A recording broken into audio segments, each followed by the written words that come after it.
now, too. I'm glad we are because a lot of people are leaving Facebook due to the security concerns. So, you know, we'll just go where you go. But we have been streaming on Facebook, Twitter, and YouTube for some time, maybe about a month now. It's mostly been Facebook for the better part of about 18 months. Wow, did that smell? What is that smell right now? It's horrible. Is anybody smelling that? It's coming. There's a slight wind out of the north. So something's coming this way from one of the industrial places, and I haven't smelled that smell. It's almost like fertilizer. Anyways, hey, here we are. My name's Jim Diedlow, host of JED in the Region on AM 1230 WJOB in Hammond, Indiana, also 104.7 FM. You can also listen to our radio feed at the TuneIn app. And then, of course, it's Facebook, Twitter, and YouTube in live video.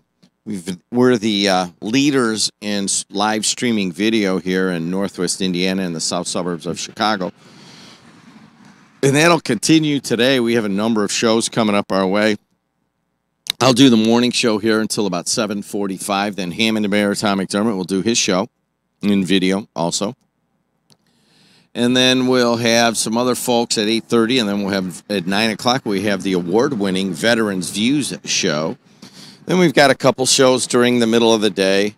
And one of them is Rick Kubik's show comes up at 2 o'clock today. And Rick, I don't know if Kott's going to be with him, but Kubik's the more quirky and creative guys in all of Northwest Indiana. He'll go at 2. Harlow will go at 4. And then we will not be broadcasting the Purdue versus Grand Valley State baseball game. And part of that is that we will be setting up for a broadcast at 5 o'clock today from Buffalo Wild Wings, and I will be out there to MC that. And that'll be at 5 o'clock. If you're driving around, you're looking, hey, man, I'm looking for a place just to stop in and have some cheer. You might want to stop by Purdue Northwest today between 5 and 6, or anytime between 4:30 and maybe 7. There'll be people there. And especially if you want to warm up for Purdue, it'll be a very Purdue-friendly crowd, as you're going to have Purdue Northwest coaches there. Stanzel is Nikki Stanzel is the softball coach, and Dave Griffin is the baseball coach. And they've got some pretty good teams, and they hope to compete in their inaugural season in Division II GLIAC Conference action. So we'll be out there today, and I'll host it. And part of that is just to get out and party for a little while before the game, which doesn't start till 9. So maybe you stop there on your way home from work and then go home and relax for a little bit. And then at 8 o'clock, you're going to want to watch listen to Larry Clisby with a pregame show for Purdue's Sweet 16 appearance against Texas Tech. And is it Texas A&M lost last night, so it's Texas Tech they play. But by the way, Michigan looked great. Loyola wins another one. Loyola moves on to the Elite Eight, and they're gonna play Kansas State, so they've got a chance. They didn't have a chance against Kentucky, I didn't think, but Kansas State's a number 9. Loyola's a number 11. It's got to be one of the highest numbers ever in an elite game when you add the two seeds together at 20. But the city of Chicago is going crazy. We have a number of Loyola grads here in the south suburbs and in Northwest Indiana, and I was hearing from some of them yesterday. The Forite brothers, if you know them, my in-laws, Mark Forite, and I see Dave and Mike and Claude and all those guys went up to Loyola, and they're very big fans there, and they're waving their, what is that, a burgundy and yellow, or what is that, burgundy and gold? I don't even know what the colors of that ridiculous-looking outfit is, but they've been waving it and wearing their burgundy Loyola shirts all over the place. But anyways, it's a pretty good pregame show, and I'll give that to you, and it's brought to you by Community Healthcare. As, hey, thanks for beeping. It's good to see everybody out and about this morning. And so Cliz is at 8, and then the game is on WJOB at 9 o'clock. I don't even want to go over the weekend yet. Ryan will do that. We got a whole bunch of sports on. Most of that, though, is on Facebook Live video, as we'll be doing a doubleheader in baseball tomorrow in some rough conditions, and then a softball doubleheader on Sunday. And I have my marketing project I have to meet with my group guys, so I don't know what I can do for you guys this weekend. As you guys know, I'm in MBA school, and my marketing project's coming up. The big marketing project, of course, is WJOB's marketing, and we're learning how to basically sell advertising into Facebook Live, Twitter, and YouTube video. And that's kind of why I went back to school. Nobody really knows how to do that. So we're figuring it out. And if you have any interest, just give us a call at 219-844-1230. All right, that's a lot of stuff. What about that snow that is supposed to come here to Chicago? It's an anti-lake effect snow. As you guys well know, living here at the bottom of the lake, either on the Illinois or Indiana side, we often get this kind of weird, just like a tunnel down the middle of the lake, and then it just dumps snow on us here at the bottom of the lake. Hey, thanks for beeping. Thank you. Metropolitan Steel. I've never heard of that one. All right, let's see what this big truck is. Hey, big truck, what's up, man? How are you? Contractors Steel Company. We see a lot of that. I don't know where they come out of, but they're all over the place. And so we may not get any snow right here where we're here in Hammond. We may get up to 2 inches because it's a band of snow that kind of reaches from South Dakota down to Indianapolis and into Kentucky. And it's kind of darting that way away from the lake. From what I understand, the lake's actually pushing it away, and that's one of the first times that's ever happened, because any snow that kind of comes across the Midwest, it seems to get gobbled up at the bottom of Lake Michigan, and we get it, mostly here to South Bend and up into Michigan, so in the snow belt, but we may not have that today. Let's take a look at some of the stuff going on around here, but first let's sing a song, because there's nobody on Indianapolis Boulevard. I just feel like every once in a while, don't you feel like just singing a Carpenter song? I mean, we are going to talk about the Fig Bridge. We're going to talk about the train. We're going to talk about, hey, what's up? We're going to talk about the state police investigation into the actions of Jackie Sutton. Hey, are you Jackie Sutton? Are you Jackie Sutton? Anyways, I'm on top of the world looking down on creation, and the only explanation I can find is the love that I've found ever since you've been around. It has put me at the top of the region. All right, let's start right there. Fig Bridge, what's going on there? They built the bridge in Florida that collapsed, or they designed it evidently for a contractor, as far as I understand it, and it collapsed. Was it last night? The East Chicago Common Council, evidently they have a public safety or a safety committee, and they were asking for Fig to show up to the meeting and say, hey, listen, you know, you guys are building this big Klein Avenue bridge. Is that the same design? Are we going to be safe? You know, we have a history. I mean, you know, it was brought up in the meeting, evidently. Was that the 1982 collapse? Was it 82 or 81? I don't remember. My Uncle Danny remembers. He was there. He was a carpenter with Local 599 on the other side of the bridge that collapsed. And he can tell you a pretty interesting story. And it was brought up in the Times article, by the way, of men who are still,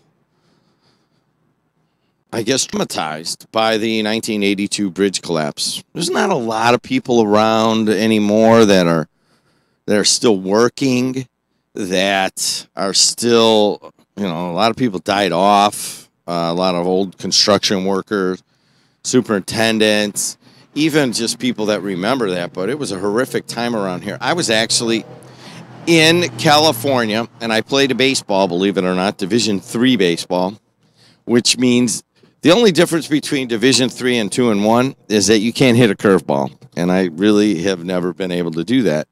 You could throw a 95-mile-an-hour fastball, put it right over the plate, and I could hit it, even still. But if you put a little wrinkle in that ball, it looks the same to me, and I wind up swinging and looking stupid. But anyways, I was coming back from a game in Santa Barbara, California, I believe, or near there. And we were driving along Highway 1. What are you doing? Why is somebody stopping there and putting their hazards on? That doesn't give me the warm and fuzzy. Do you think you could move on and not freak the hell out of me, please? Thank you. Thank you. Thank you very much. I'm on top of the world looking at some danger, and I wonder what it's gonna mean for me. Why are you stopped just looking at me like that? I am sitting in the front of the center. Anyways, driving down Highway 101, and we stop at McDonald's. I'll never forget it. I played for Occidental College, and we wore black uniforms with orange stripes. The colors are black and orange for Occidental. And had to walk into McDonald's in a black uniform with orange striping and numbering, and ordered a Big Mac back then, standing at the counter, and they had the paper on the front down there, and on the front of the, like, Malibu Herald or whatever it would have been. It would have been an LA Times Malibu edition. Really? All right, well, what in the heck is going on? Somebody is just kind of scouting me out. How you doing? Well, here I am. Not hiding. There's a big truck coming. They'll save me. So on the counter was the newspaper, and I looked down, and they had that very famous picture of the construction worker holding another construction worker, and it says bridge collapse in Gary, Indiana, or in East Chicago, Indiana. So many dead. And so we have legitimate concerns about safety of Klein Avenue after having that construction, the construction workers, many of them dying in that collapse. And then we build another bridge, and we build the bridge eventually. I don't know, was it 09 maybe? Somebody's driving over and says, hey, you know what? The bridge is splitting, and it looks like you could fall right through. And they come out, and you know what? You're right. Last car over? Who was the last car over the Klein Avenue Bridge? I don't know. It would be like the last graduate of Hammond Tech. You'd be a historical figure. And then no one ever went over it again. Mitch Daniels said he'd rebuild it. He did not. He went back on that and said, no, it's probably not a good idea. So here we are, probably about 10 years after it first closed. Maybe we'll get it rebuilt on a private matter, or a public-private matter, by Fig Construction. And the talk last night at East Chicago was, how do we stop construction until we figure out if it's safe or not? So there's a brief history of Klein Avenue. If you want to go back even further in Klein Avenue, if you look to the north here, I used to hang out right up there with the Podkuls and the Dabrowskis. Those are my relatives. And basically, I'd spend my summers in Frogsville and Roxana, Frogsville section of Hammond, and Roxana section of East Chicago. I had relatives in both of those. And one of the things you didn't do is you didn't go too far east when you were just roaming around the area. And quite frankly, as part of the roam, where I'm standing now on Indianapolis Boulevard would have been part of that roam, as we were able to just kind of run wherever you want. It was pretty safe. And every once in a while, you'd run into Martin Pignac. Martin, how are you? Shuffle, shuffle, shuffle, shuffle. Anyways, you wouldn't go too far east because they had the ghost of Klein Avenue. And you didn't want to go by the ghost of Klein Avenue. I don't know why. I guess she was all mad or something. She was going to get married and then got left at the altar and was kind of roaming around. And then you would tiptoe out toward the east, past the East Chicago train station, and then my cousin Phyllis and Patty would go, don't go over there by the coast of Klein Avenue. So there's a lot of mystique around this road, and we had a personal family tragedy happen on Klein Avenue, which I won't go into. So, you know, it's just kind of a weird thing. It delivers all these people right into the steel mill, one of the largest steel mills in the world. Was inland, then it was Arcelor, or then it was Ispat inland, and then now it's Arcelor. And there's all these people that have made all this money, and all these men that have made their last drive down down Klein Avenue into the mill. They get killed there, or they have a heart attack, or they retire. Hey, thanks for beeping. Nice Chevrolet. Hey, you too. Way to go, NIPSCO. NIPSCO's out, up and early, and ready to fix your energy needs. All right, what else is going on? All right, we talked about, hey, you know, we've been right here in Northwest Indiana, we're worried about having a train. Or we either want the train or you don't want the train. There's not a lot of people in the middle, but it is almost $1 billion expansion of the train that would go through Hammond, Munster, and Dyer. And there was concern that a certain line item in the upcoming appropriations bill for America wasn't going to have enough money in that. And it looks like they're actually increasing the money in that line item. And that's being heralded as pretty good news as the top story on the Times today, as the Mike Noland of NICD is saying that's pretty good news. I know that's not good news for the train haters, and but who knows if that money will ever be there and if that will ever get built. It would be a huge boon for construction around here, just like the Klein Avenue is right now that they're building up there. Are building, and hope to continue to build. Hey, what's going on with the Indiana State Police investigation? I'll talk a little bit about that when I get inside. But I've been doing a lot of thinking about that, and if you guys know the background here, it came out yesterday that the Indiana State Police are investigating the whereabouts of Jackie Sutton. Are you Jackie Sutton? Are you Jackie Sutton? I'm sorry. If Dave Dennison and Jackie Sutton got together, what would happen? Somebody draw me a cartoon, huh? Dave Dennison is President Trump's alias in the Stormy Daniels porn star investigation. And then you've got Jackie Sutton. Hey, are you Jackie Sutton? Have you seen Dave Dennison? Come on. Let's put them together, these fictional characters. Trump's got an alias. It's Dave Dennison. And somebody in the region has an alias, and that's Jackie Sutton. So we could do like a comic book story. You know, a preacher used to do these comic book stories, and he put people together. So we need the Dave Dennison and Jackie Sutton stories to come together. Anyways, I'll talk about that state police investigation and a whole lot more here when I come inside. Thanks a lot to Ironworkers Local 395. And, of course, I'm wearing safety wear out here because Hassey Construction has supplied me with just about everything I want, from a sweatshirt that's this yellow with the reflective stripe on it to a vest, which I have on now. I've got a hat. I've got gloves. And it's all courtesy of Hassey Construction, one of the oldest. Hey, what's going on? There's a Corellis Roofing. You see, you know, I'm taking all this marketing now, and the woman from Iran, I think she is, or Turkey, she's like, you have to segment your market. And she's like, you have to go and figure out what your perfect clients are. And then she starts asking me questions, and I'm like, you know what our perfect clients are? Our perfect clients are family-owned businesses that have been around for a long time in the region. And that's where we start. And one of those is Corellis Roofing that just went by, Hassey Construction. Got NIPSCO that just went by. They're huge sponsors. As a matter of fact, NIPSCO will be one of the main sponsors of the Purdue game tonight on Sweet 16. You're starting out with me at 5:30 along Indianapolis Boulevard, courtesy of the Ironworkers Local 395.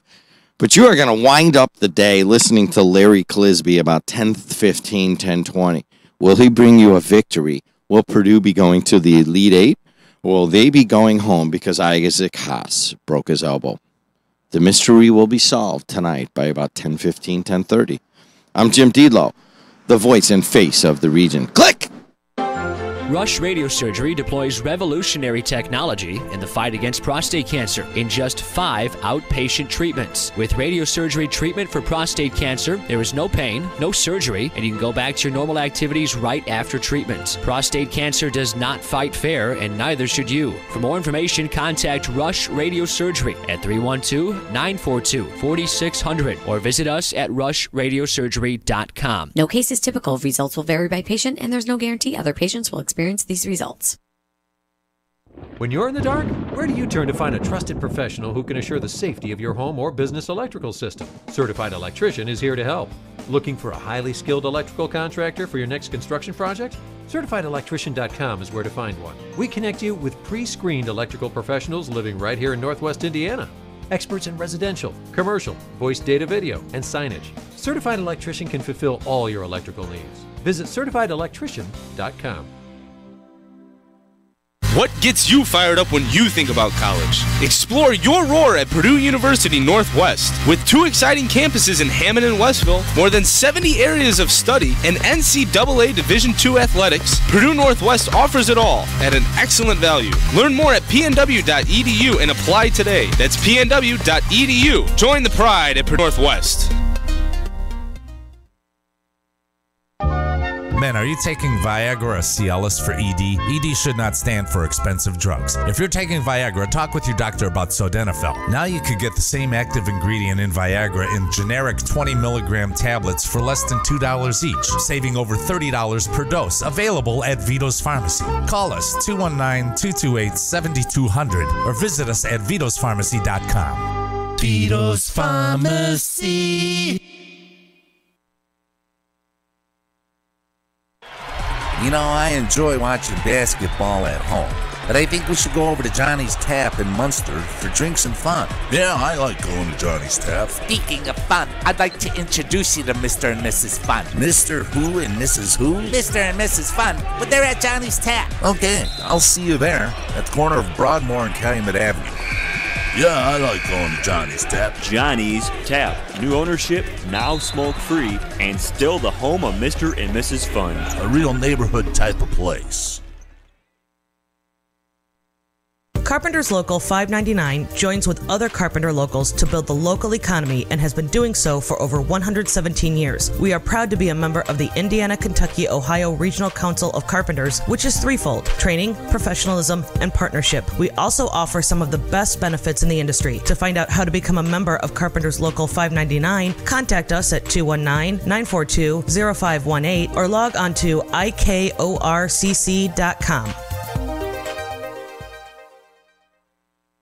This is Leah Conradi with One Region, and you're listening to WJOB AM 1230 and FM 104.7 in Hammond, Indiana.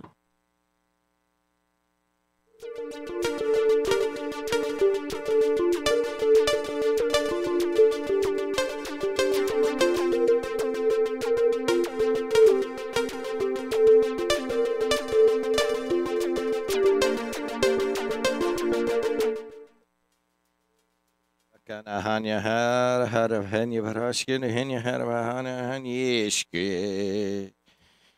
Arahana Hamonye, Volahanya Himohoshkin, Mahafanye Kishka.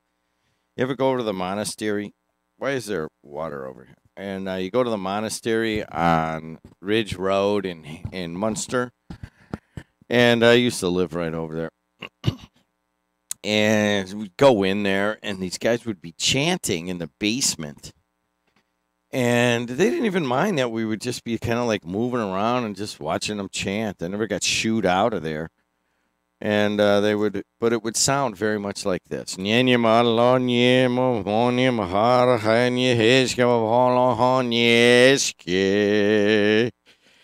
believe it was Polish, and I know a little bit of Polish. And I don't know if this is a swear word or not, but I'm going to say it anyways. Skoromovich. And that was what my great-grandfather used to say to my great-grandmother. Although he didn't really say it to her face because she kind of ruled the roost, and he was kind of like a cowering figure in the corner. I guess kind of like I am, I guess, in a weird way. I've following in the footsteps of my great-grandfather. Halamahanya henya homo homonyeske holonyavka pashki. And then when Alexis gets on my nerves, I just turn to her and I say, "Hey, Skoromovich." And she curses at me in Spanish, and then I come back with a couple other They're like in your being. You can't really conjure them up until you're in the emotional state, and then you can draw on your old Polish phrases. So, Skodomowicz, Matko Jajdenka. I don't know, that one may be a cuss word. Matko Jajdenka, Skodomowicz. And then she'll start swearing at me. Hey, tienes que escucharme una vez en este mundo. And I'm like, blah, blah. And then I'll come back and say, hey, who stole the Kishka? Anyways, at 6:02 in the Calumet region, what do you have in terms of traffic? 294 around the city looks pretty good. 80 going east and west looks good to Bishop Ford, Dan Ryan, Skyway, Toll Road, Borman, I-65 are all moved along well. All right, I'm going to do it backwards now. Some of the words backwards. 492, moving along well. 80 going Tse, Danad, Tsu, looks pretty good.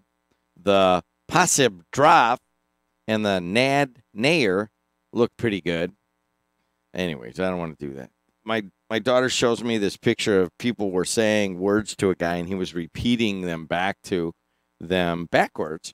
And he got a couple million views on YouTube, and I'm like, really? I can do that? Throw me a word, huh? All right, let me read USA Today weekend. I'll read one of these stories here. It says, Esu Yadat Daniku. All right, it says, these students are here to stay. Iset snedats ire at yats. Mass shooting survivors see March as a pivot point. Sam Gnitus Sravidbrus. Is Kram sa Tavit Tnayap. Anyways, you get the idea. What do you guys want to do today, huh? It's the last day of the week. I'm going to be at Buffalo Wild Wings today at 5 o'clock for Purdue Northwest Coaches Show. I think it's the 6th one. And then we're going to be all weekend at Dowling Park doing baseball and softball games. And I'll be out there doing one of the games or so. So our week isn't ending because it's radio. It's just like White Castles. We never really close. So we have an hour and 42 minutes before Hammond Mayor Tom McDermott and Kevin Smith, his attorney, start peering through the windows like, hey, get off the air, will ya? I'm paying for this time. So what do you want to do? Let's talk. Let's just talk. We got plenty on the road. We can just talk, all right? People just need to talk to each other. And our connections are stronger than our divisions. And we are Americans. We are one people. We are region rats. We think and march as one. But there is one region rat who marches very much to his own beat. As a matter of fact, whatever beat you guys are hearing in the cosmos, this guy is hearing a different beat. And his name is MX. No, it's Dave Dennison. Oh, God, isn't that funny? Hey, really, can you do, I've never asked you for a meme, but can you put Dave Dennison and Jackie Sutton in the same meme? I don't know why I find that so funny, but I do. My wife's like, why is that funny? And I'm like, because it's funny. Trump has an alias to deal with a porn star, and then we have an Indiana State Police investigation into the whereabouts of Jackie Sutton. Come on, that's not funny? Yes, it's great. Actually, I'm going to make two memes today. Maybe Bernie Carter will be arresting Trump. That'd be that first time Bernie Carter come through and not call the state police and he arrests Trump, huh? But you know what, Jed? You bring up a really good topic. And I know you said we're done talking about the bridge. You said never. Well, here comes the bad penny again. I'm going to make a snapshot that video that we have in comment about the Klein Avenue Bridge. And it shows in that video that the pads gave away. One of the members in MX Cartoons commented and said that Fig, the original pad, was a 4-foot square by 2 foot. Now it's 5 foot square by 1 foot. That means the thickness is a foot less with these pads that they were going to put up for this bridge they were going to build. Ironically, when you watch this video, and I'll point it out and snapshot it, and I'll have the MX icon, the pads gave away. on this bridge. It's a very interesting video, and I'll put the video on top of this Mimi. But once the pad's cracked, okay, then the shoring buckled. The shoring was made out of beam. And you know what, Jed? Like you said, Uncle Danny was there, and they called up field forces, and I was at home working 311s, and they called me up early to go over to the bridge collapse. In my mind, I figure, how could the consul, even East Chicago consul, okay a bridge made out of cement after what happens? I know it was the Florida disaster that just happened a couple weeks ago, that bridge was made out of cement and cables. So when they pulled on them cables, it popped that bridge down. So when you say that everybody's almost gone, and we've probably got a young East Chicago consul, if they were there that day, they would be very leery about using FIG and using their cement piling. Hey, pads. FIG has designed and or built like 250 bridges around America. They had a trouble with the pedestrian bridge. We don't know if it was FIG's fault or if it was the construction company's fault or what. We don't know what exactly happened there, or if they had an errant bad designer or whatever it might be. But there's really not a pattern, as far as I could tell, of FIG having huge, design problems in their bridges. Maybe they have some safety concerns on the job site. But, I mean, I don't want to get ahead of ourselves on this. The East Chicago Council, according to the Times, met and wanted FIG to come out and assure them that it was, going to be was going to be a safe bridge. But in the end, they didn't show up to the meeting last night, and really that's probably a strategic move not to show up. They sent a letter, and Councilman Murder Maldonado says, I have an issue with them not being here today. So I don't know where that's going to go. Let's look at it this way, Jed. We know that steel bridges, what happens to those? They rust out. What happens to a cement bridge? They just collapse with people on it. All right, leave it right there. I got to move on. I got other stuff, MX. Thanks a lot, buddy. Talk to you. All right, 219-845-1100. And you want to call in, you want to talk about it. Here we go. And one of the other stories that I do want to address, it's another big construction story, and that is the rail grant program. Came out on CNBC. I was looking at the television last night at the financial shows, and they even mentioned that looks like there's actually going to be an increase in the amount of appropriations for infrastructure. What do they call that program? It's called the SIG program. It's CIG. Give me a sec. Capital Investment Grant Programs. Originally, they were looking at around $2.3 billion in it, and looks like they're increasing it to $2.6 billion. So that's an extra $300 million. And I want to say that that's about the amount that, maybe it's more than that the federal government is looking into putting into the South Shore funding over here over a number of years. So here's what Visclosky's statement. Congressman Pete Visclosky released the following statement on the South Shore rail line and the House passage of the fiscal 2018 appropriations legislation. So it says, here's Visclosky's statement. Here we go. I am pleased that Congress has recognized the inherent value of the Capital Investment Grant Program by increasing funding for this program by $1.4 billion over the President's fiscal year 2018 budget request. The Congress also included critical language directing the Secretary of Transportation to move projects through the program from initial application to constructions. I thank Senator Donnelly, Senator Young, Representative Walorski, and all of my colleagues and our state and local officials for their dedicated work to support this program and build momentum for future federal investments in the South Shore rail line. So A lot of people saying very positive things about the appropriations that went through yesterday. And here is what Mike Nolan of South Shore says.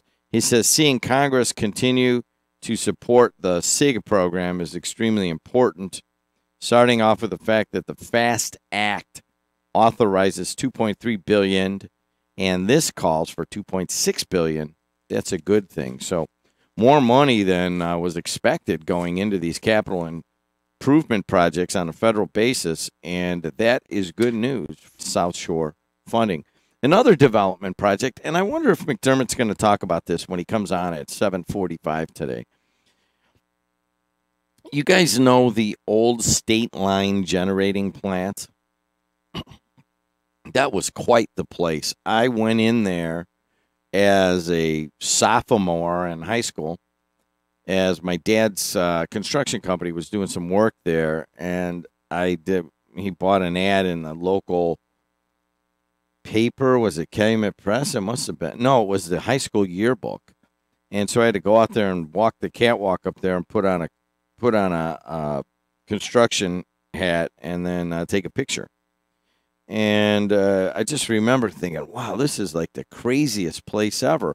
Anybody that ever worked in the state line generating plant, if you don't know where it is, it was actually I think it was Commonwealth Edison's plant, and they ran out of room on the lakefront on the Illinois side, so they built it on the Indiana side and supplied Illinois with energy.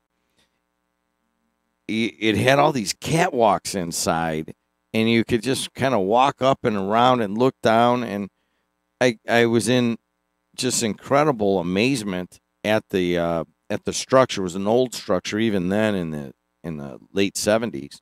And then as a Labor's 41 guy, I went over here to the hall on Kennedy, and I sat on the bench for a while, and Tilo, they need somebody out at State Line. Get over there. And I'm like, well, I know where that is. So I drove up there, and I worked, I don't know, maybe a week at State Line generating, just working on some handrails and pouring some concrete. And it just was, to me, was one of the more amazing industrial structures. But anyways, they obviously they've taken it down. And here's what the Times says. It says that it's at the site of the former State Line generating plant, a coal-fired power plant, shuttered in 2012 because of heavy air pollution and multiple Clean Air Act violation. Now a guy by the name of Tom Dockich, and yes, that does sound familiar, correct? In that he is the brother of Dan Dockich out of Andrean, and who played for IU and who coached IU and Bowling Green, and is now one of maybe the top analyst. I don't know. Is he better than Dickie V? Is Dockich the best color analyst on the game? Who would be? Did you guys watch the Loyola game last night? Chris Webber did a great job. And in the beginning, I didn't like Chris Webber as the color analyst, but he did a good job. Raftery, Rafferty, and it's hard to say his name, Raftery, and he might be the best one. But no, anyways, Dan Dockich is one of the biggest one. Tom Dockich is his brother, and he's the guy spearheading this data center for the former State Line generating plant. And Hammond City officials said the data center would employ about 100 workers and result in $40 to $200 million in investment. Chief of Staff of Mayor McDermott, Phil Talon, said it would initially be 400,000 square feet on 12 acres of the 77-acre site. That would potentially make it nearly as large as Digital Reality Trust's Lakeside Technology Center in Chicago, a 1.1 million square foot multi-tenant data hub built as the world's largest data center. If it's successful in the first 36 months, Talon said it could really blow up. And I agree with this to some extent, and I'll tell you why. When I was trading at the Board of Trade, I just got tired of commuting. And I was starting to trade off the computer. And I wanted to set up an office in Indiana. the main problem was the speed of internet down here, and that was maybe in maybe around 2000, 2001, 2003, something like that, in that area. And I did a lot of research on this, and that evidently Hammond has this like fiber loop that my cousin Dwayne as mayor put in. And then also a main internet line goes underneath the South Shore tracks. And, you know, I started doing some research into it, and I'm like, all right, I need to get fast internet so I can trade out of downtown Hammond. And I'll never forget being on a conference call with 11 people from AT&T to try to get this done. So it was on the beginning of before you could get fast internet around here. And I was going to have to build a transmitter on the top of a building in downtown Hammond that was going to shoot to the top of Sears Tower. And I was going to have to rent space on the top of Sears Tower to the tune of $7,000 a month. So obviously I decided not to do that and bought a couple radio stations instead. But I did enough to look at, I'm like, well, why aren't more people locating their data centers down here in Indiana where you have the potential for fast internet and you have lower taxes and you could really service all of the Board of Trade with a data center here in Indiana. And quite frankly, I've not heard anybody talk about it in 15 years. And here comes Tom Dockich talking about putting a huge one right on the closest point to Chicago in Indiana is the State Line generating plant property. So if you were to put something there, you're basically on the border of Chicago, and you could serve that whole city from Indiana, which, you know, you have business, you have some business advantages by being in Indiana. As a matter of fact, one of the best ways to work financially in your life, and many of you do this, is to live down here and work in Chicago. It's like, what, maybe 10 to 15% less cost per living, maybe as much as 20 to live down here over time, depending on where your purchases are. Certainly it is in house values and in property taxes. And you get, if you ask me, a better quality of life. And part of that is the structure. The structure is that you don't have big towns. You have kind of, 18 major taxing municipalities here in Lake County. And it's all cut up into little towns. And that all these little towns keep the quality in their towns. Of course, we have trouble when it comes to policing corruption, and we have trouble when it comes to getting big things done down here in Northwest Indiana. But we do have the charm of living in Griffith with a great downtown, of living in EC, which has its own kind of, its own culture, and then of living in, say, Cherville. It has its own downtown and its own charm and quaintness to it. And then working in Chicago. So you go up there, you make some money, and you come home and you live happily ever after. All right, what else is going on? I've got a couple other things I want to hit, but you know what? Speaking of Cherville, let's hear this. Said the best kept secret in Lake County, Spike's Lakeside Inn 2, restaurant and bar, Cherville, Indiana, serving seafood at its finest, Lenten specials, also full sandwich and dinner menu, homemade soups with full salad bar. For your adult dining in a comfortable atmosphere, come join us at Spike's Lakeside 2, located at 21 East Joliet Street, Cherville, Indiana, next to the police station across from Town Hall. For reservations, call 322-4444, serving Thursday through Sunday. Remember, 25% off your dining bill on Thursdays and Sundays. Follow us on Facebook. Hope to see you at Spike's Lakeside 2. Would you go to a doctor that isn't board certified? No, of course not. Then why would you trust in a lawyer that isn't board certified? If you've been injured in an accident and it's not your fault, get someone that's a board certified civil trial specialist by the National Board of Trial Advocacy. Get someone with over 20 years experience who's a member of the Best Lawyers of America and Indiana Super Lawyers and has achieved the highest possible peer review rating of AV by Martindale-Hubbell. Get Gladish. Attorney David Gladish in Highland and his team will deal with the insurance company and its attorneys while you put your life back together. Experience, ratings, and board certification really do matter. Get Gladish. For free consultation, call 219-838-1900, 838-1900, or visit dgladishlaw.com. That's the letter D, Gladish law.com. Baxter Printing, located at 3837 Ridge Road in Highland, is a family-owned and operated union print shop that has been serving Northwest Indiana for over 60 years. Our list of satisfied customers range from union locals and politicians to the everyday entrepreneur working hard to get their business off the ground. We help make that happen through our expert design and advice, creating everything from every-door direct mailers to business cards and banners. Why don't you let the Tarosi family at Baxter Printing assist you in your next project? Call us today at 923-1999 and hear me say, Baxter Printing. Everything Italian. That's what you get at Giuseppe's restaurant in Cherville. Let's hear from Giuseppe himself. We make our own gelato in-house. We do quite a bit of different flavors. We have like pistachio, chocolate. We do lemon and strawberry sorbet, and it's very, very good. It's smooth texture, very intense flavor. It's healthier, a little healthier, absolutely. Our cannolis, they're phenomenal. They're chocolate dipped. That's not common. My brother-in-law's cousin's wife, she makes the tiramisu and the cannoli, and they're just both very, very good. Giuseppe's Everything Italian is located at 1000 Eagle Ridge Drive in Cherville, just north of the Showplace Theaters. Dine-in, carry-out, and delivery. 219-322-0011 or visit giuseppespizza.net. Giuseppe's is now serving wine. Giuseppe's is now serving wine. That is a collaboration by a couple. That is Mark Forite and Jen Forite, recording that commercial, and they're doing a great job there. As you could just tell, they're just happy, peachy people doing a commercial about a happy, peachy restaurant.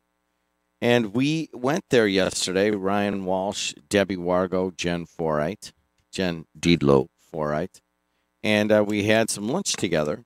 We had a strategic planning meeting, and it's really hard to go to Giuseppe's and have a strategic planning meeting, by the way, because Giuseppe himself and his sister Anna are so, I guess, friendly, and they hanging out. And we went in there, and I went in there just to have a nice meal and to see, visit one of our clients and stuff. And it was actually Ryan and Debbie's birthday, so we do this thing where the four of us go out.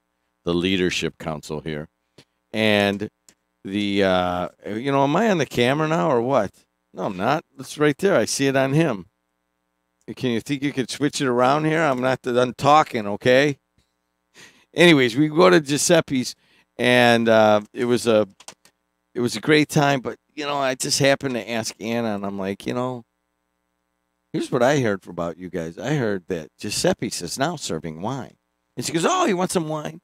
So I had one little glass of wine, and I don't know about you, but after eating a bowl of pasta and having a glass of wine, it's an immediate reaction to want to take maybe a little bit of a nap. And so I get home, and I'm like, all right, I had this big belly full of pasta, and I threw just a little tiny bit of wine on it, and I lay down just about ready to take a nap. And my daughter walks in. Hey, Dad, you want to go work out? You said you were going to go work out with me. And I'm like, blah, blah, blah. So I had to get up and go work out after having a bowl of pasta and just one glass of just this very amazing Cabernet Sauvignon. They are supplied by what's his name? Morgan supplies some of their wine. What's his first name? Morgan. Any of you in the restaurant business know who I'm talking about. And so I just want to tell you that Giuseppe's is now serving wine, and really good wine, if you ask about it. Anyways, 294 around the city looks good. 80 going east and west looks good. Bishop Ford, Dan Ryan, Skyway Toll Road, Barman, I-65 are all moving along pretty well. And in terms of sponsorship of that, that's Nepleton River Oaks Honda. They're right over here on Torrance in Lansing. What about the weather? We talking about the snow tomorrow? I don't know, man. It's like we're such on the cusp here. Sun giving way to clouds, a high of 44 today. Not a bad day today. But tomorrow, a high of only 37 degrees here at the Strachan Van Til Studios in the campus of Purdue Northwest. And as you guys well know, Dowling Park is right around the corner. We have a big doubleheader planned for tomorrow, and that's going to be a lot of fun. And then I have Sunday, a high of 45, mostly sunny and not as cold. But Saturday, I'm glad I'm not announcing those games. Ryan Walsh and Sam Michael will be on the call. There is no broadcast booth at Albert's Diamond Field. So these guys are just sitting there, and all of the wind that just whips right off the lake goes right through their souls. And wind right now, by the way, is out of the northeast at about 8 to 15 miles an hour. So it's chilly. It's 31 degrees here at the studios. And your wind chill right now is 22 degrees. How's that feel? I don't know about you, but it got warm for a few days, and you quit dressing as warmly. I started wearing my dress shoes rather than my boots to work, and that was a mistake. Once your feet get cold in the morning from standing outside all this time, they tend not to warm up. So I got the big boots on today because it's still cold in the region. Weather is brought to you by Laborers Local 41. Markets yesterday, how about the spankety wank and crank shank on the markets yesterday? Down 2.5% on some of the indices. And you're looking at down 723 on the markets, 724 yesterday on the Dow Jones Industrial Average. Let's see where it is overnight. What do you think that is? Is that because of the trade war that people are saying that Trump is coming up with? Well, it's another 85 down overnight, so we'll see if that bounces back. But down 724 on the DJIA, and that's not good news for the economy at large. You know what? Let's take a couple phone calls. Andrew Garcia is here with me right now. You just want to sit with me for a little bit? You can't just nod. You got to say something. All right. Those aren't numbered correctly, so... All right, which one are you on? There you go. How's that? Did you turn your mic on? Yeah. All right, well, there's nothing there. Why don't you use the red one, huh? We'll see about that. We need to do a little work in here in the studio, but let's take some phone calls. Let's go to Morgan on line 3. Hi, Morgan. Hi, Morgan. It's Morgan. How you doing, Jimmy? I'm doing okay, Morgan. What's up with you? Who the hell said it was Morgan? You guys need to work on your production skills. Oh, I'm sorry, because I see everything backwards. It's actually Nagram. Hey, Nagram. It's Bagram. Hey, Bagram. Yeah, brother. Come on, Tilo, wake up. It's Mad Mac. How are you? I'm doing good, man. How are you? I'm getting ready for the big battle tonight. Texas Tech going to bring down the Purdue boys. Let's hope. Why would you hope for bad things to happen to somebody else that you know? Well, dude, your father knows this because we've had wonderful conversations, and me and your buddy Tommy, whose last name I will not say on the radio, but I think you know who I'm talking about. One of your dad's best friend's sons from softball. But for like about the last 10 weeks at basketball, I bring all my Texas Tech gear, and you're like, well, man, Mac, why do you have Texas Tech gear? Well, because that's where my daughter now gainfully works for the last 5 months with the athletic department. And so I'm loaded up with like about 18 different Texas Tech things, so I'm all in on TT, brother. You know what? I knew that. I forgot that your daughter had taken a job down there. And congratulations. I know you forgot. That's what you do. Congratulations on that. First of all, many of you that listen to the radio show and don't like Mad Mac, well, you know, that's like 3 of you. That's like a good portion of you. And he's really, any of you that know him personally have the same opinion. And, but it does not extend to his children, who miraculously turned out to be just incredibly productive and kind and sincere people. And then they've got a dad like Mad Mac. It's just one of those mysteries of life, Mad Mac, to be quite honest with you. So congratulations on your daughter, who I always found to be just an upstanding citizen, not like you. But when it comes down to the game, Ryan, what's the line on this?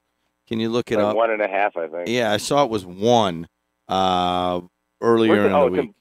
Where the hell's the game at? Boston? It is in Boston. Yeah. And I'm not going to fly out there. So if Purdue miraculously makes it through, I can't go to San Antonio because we didn't send anybody to Boston. I would have sent you, Andrew, if you wanted to go. Oh, man. I should have known.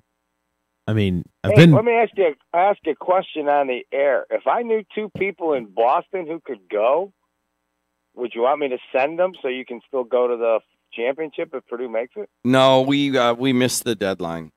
They wanted okay. they even called. They're like, "Are you sure WJOB's not sending someone?" And I'm like, "I just got back from Key West, dude, for 9 days. I'm not gonna zip over to Boston and whatever." Yeah, you could have called a couple people up there and say, "Hey, go pick up the tickets." They go to the game, and then you're still set up for San Antonio in case Purdue makes it. You know, you can do that for regular games. Like somebody will call me and say, "Hey, Purdue's playing at Wisconsin. You want me to go cover the game for you?" And we'll make a phone call and we'll say, "Yeah, go cover the game. You just got to call me and tell me what you saw and all that stuff, and or call on the air or whatever." My dad will go to game. My dad goes to almost all the games for WJOB on the media, and you can do that on regular, but you can't really send just anyone to Sweet 16. You got to send somebody that is, you know, a bona fide. You send them in a reporter. nice shirt and give them read them the rules. All that good crap. No, then Okay. you just can't do that. I wouldn't. I had to send either Andrew or Ryan or, quite frankly, you can do it. you could You'll have done it. apologize later. You know how it goes. I would have sent you. I mean, for all of your misgivings, you're at least sports knowledgeable. And I got to tell you guys that Man Mac is just irritates the hell out of me sometimes, and most of you. And I just can't, for the life of me, figure out what my dad sees in you to be a friend with you on a regular basis. My dad's a normal guy. You're not. It's an intellectual connection of which you'll never be able to comprehend. That's your problem. My dad Hey, left. Speaking of your dad, hey, listen to this. We're playing basketball Tuesday, and he and I have a little collision, of which I don't even know it's him, and he gets banged around, and then he starts, screaming and yelling, whatever. So, it happens, right? So the guys after the game are saying, "Hey, what are you doing over there to the mayor?" And I go, "To the mayor? I go, what are you talking about?" "Yeah, when you guys smashed it at the other end down there, remember? And he was starting going, screaming and yelling at you and swearing at you." I go, "The mayor?" I go, "What are you talking about?" I go, "You mean Mr. Dietlow?" "Yeah." They go, "The mayor." Now, this is a bunch of young kids who graduated from Munster High School in the last 4 or 5 years who attend Purdue Calumet. And I go, "What do you mean the mayor?" They go, "Well, he's Mayor Dietlow, right?" I go, "No, he's not Mayor Dietlow. No, that's Mr. Dietlow." They go, "Well, he's the mayor of Munster or Hammond or something like that, right?" I mean, I don't. If you don't, I find it funny though. It is funny because it happens a Your lot. dad was the mayor, man. Yeah, I mean, he looks like a guy who could have been mayor, but I How is Mayor can't Mayor laugh at Dietlow- that. I can't laugh at that, Mad Mac, because my dad's 78 years old, and I want to know why in the hell you're colliding into him. Well, I don't know. Who knows? You got 10 guys running around on a basketball court. I mean, all of a sudden I turned my head. We just banged into each other. It's no big deal. But He told me that there's been a number of times that he's gotten into altercations with you on the court because you're so aggressive on your defense. Listen, he gets into altercations with a lot of people lately, but that's the way it goes. But what is the relationship to Mayor Dietlow with your father? Is that a cousin or they can't be brother? Are they brothers? You want to know something? That we are double kin. You know what that is? Oh boy! Yeah, you want to hear this? That's illegal in like 40 It really states, is double kin. My dad and his brother Dwayne ran Dietlow Incorporated, the construction company, and it's my dad's brother's Dwayne. That's who the former mayor is, his son, Dwayne Jr. But on the other side, my mom and Dwayne's wife were niece and aunt, so we're related from both sides. And then you want to get this even funnier. Yeah, it's a little complicated. It is It's like a complicated. Craig the computer flow chart. Craig Dietlow, who is on the White Sox now, in Yeah, the he White got a Sox, hit, huh? yeah, he got a hit in the 2 hits in the spring training games, and that's he and since Alexis and the Ramirez's are related, Craig Dilo and my daughters are triple kin from 3 different directions. That is just So what's a that little mean? too. He can date your daughter? No, he can't. No way in HE double toothpicks. No, I mean, it's just they're related from 3 different directions. And they look just like they could be brother and sister, but Hey, caramba. it's a rumba, man. We mapped it out one time. I go, wow, you guys are triple kin. And no, Okay, there's one more question for you. What? You know this power plant property you're talking about where they're going to want to put a data center maybe? Yeah, That's right on the lake, isn't it? yeah. How about we just recapture that for a park? Isn't that what all the crazy Democratic libs want to do? Turn everything into green? So why can't we make that a park on the lake? Why do you have to turn everything into like some sort of partisan discussion? Why not? That's what Because we it's should do. not. It's not all. I mean, a piece of Okay, land well, let's isn't not a turn it into political bu- piece.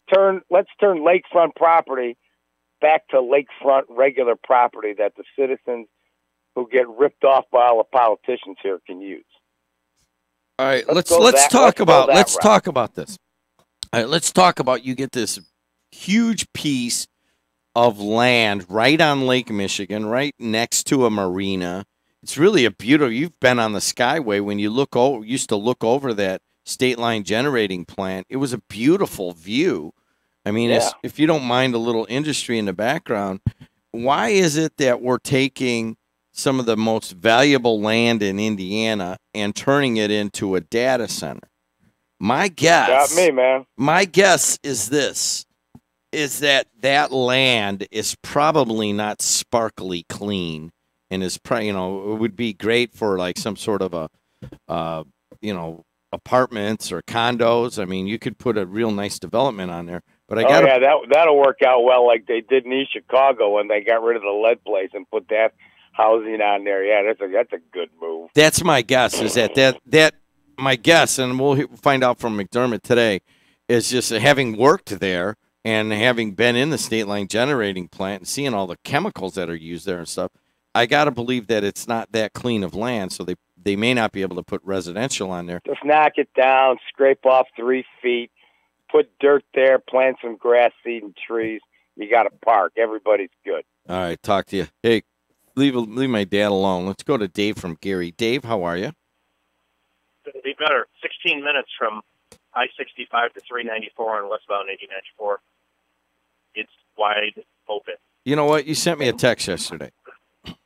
20,000 people less in the Chicago metropolitan area. Cook County, yes. And the majority of them were in Chicago city limits proper. All right, left. So there's less population in Cook County than there was a year ago, right? 3 years in a row, Illinois has lost more of the populace than any other state in the union. 3 years in a row. Okay, but let's just look at Cook County. They lost 20,000 people? Yes. Okay, and how many? In 2017. Yeah, and how many people live in Cook County? Maybe 4 or 5 million? I wouldn't even guess. That's probably a darn good guess. All right, let's say 20,000 divided by 4 million is what? What percentage is that? All right, hey Andrew, you just graduated from college. Tell us what percentage that is. Figure it out.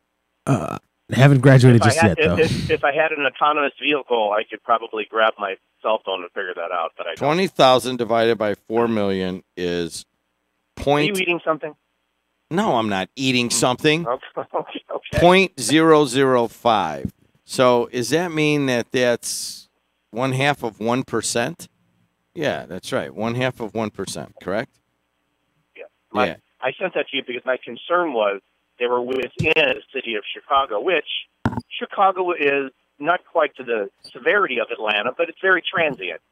You know? Okay, so and maybe that could be part of it. Let's look at where that population loss is coming from. Where do you think that population loss is coming from? Do you think it's coming from, let's say, the 3 or 4 alderman districts that encompass the downtown area and the near north where most businesses transacted, or maybe the near south also? I would say yes, because, again, it's not to the severity, but Chicago is a very transient. I mean, I lived in Lakeview, and people came and go. but that just seems to be a spike at 20,000 because it was 15 was 11,000, 16 was 13,000, then you go up to 20,000.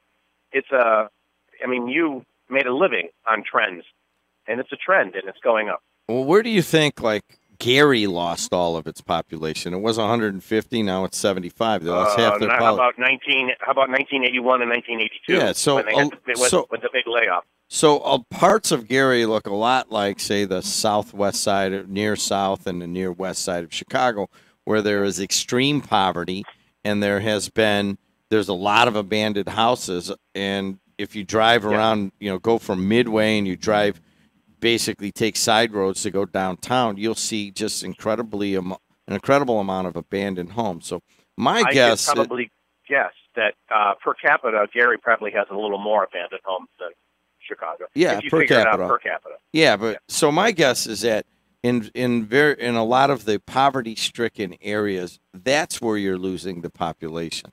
I've never heard of any major loss of population near the downtown center of Chicago. So, anyways, Well, that's we'll have to dig a little more into stuff. There's two things I want to hit, and they're both from one is from today, one's from yesterday, and one is in regards to the tariffs on the steel. This would normally be, and it is. It's a good thing. We don't know yet because it's never been done for the steel industry. We'll see what happens. And when you raise the tariff, it raises the cost. The cost of steel in this country in regards to you eliminate the supply and the price goes up. So let's see if that's going to be a good thing. But the problem is we only produce 37% of what we consume in this country. And Angela Merkel already said, don't raise tariffs on stuff or we're going to have to raise tariffs on you. There's the danger in my mind because, again, we only produce 37% of what we consume. The rest comes from abroad. And if the rest of the world's gang up on it, we don't have the infrastructure to bounce back to start producing the thing alone in this country. That's a fear of mine. All right, let's start the steel tariffs. Rejoicing here in Northwest Indiana that they were going to give some protection to the what Luxembourg-owned ArcelorMittal here right along the lake, right? It may lead to short-term increased employment, right? And it's a short-term solution. Yeah, it's a short-term solution, but most people, especially those approaching retirement, are like, "Cool, let's make as much steel and bank as much as we can." I don't really care about the long-term effect of a steel tariff war. And you and I are older, I guess older now, believe it or not. And we were at times in like 1980, early 1980s. And there was 182. Yeah, that was brutal. But around it wasn't really that bad. It was just here locally, and people were getting laid off. And that was at the same time that they were rolling back. So fine, you put a tariff on Chinese steel, and then when it's to strengthen American steel, and they bloat their costs, and then all of a sudden you take the tariffs off, and then Chinese steel is cheap. Because we are not doing it on a competitive basis, we're doing it on an anti-competitive basis. And fine, we get tariffs that protect local steel, but what is the long-term effect? And I think that the markets are figuring that out. Down 7.24 yesterday. Hey Dave, I could take your second point in a little bit. I got to gas the line. So. It's about O'Connor, what he said yesterday in regards to attorneys that advertise on WGB. Yes. I'm all for Gladish and John Sauter and Satch because you know what? They're selling a service. Glad he takes his profession so seriously. But these guys also give back to the community a lot.